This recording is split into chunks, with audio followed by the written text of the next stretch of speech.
Sakal Gunarnavasha Vande Guru Sri Charanaravindan.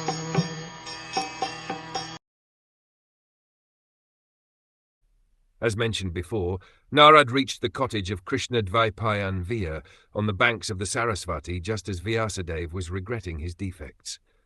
The vacuum felt by Vyasadeva was not due to his lack of knowledge. Bhagavatam is purely devotional service of the Lord, to which the monist has no access. The monist is not counted amongst the Paramahamsas, the most perfect of the renounced order of life. Srimad Bhagwatam is full of narrations of the transcendental activities of the personality of Godhead. Although Vyasadeva was an empowered divinity, he still felt dissatisfaction because in none of his works were the transcendental activities of the Lord properly explained. The inspiration was infused by Sri Krishna directly in the heart of Vyasadeva, and thus he felt the vacuum as explained above. It is definitely expressed herewith that, without the transcendental loving service of the Lord, everything is void.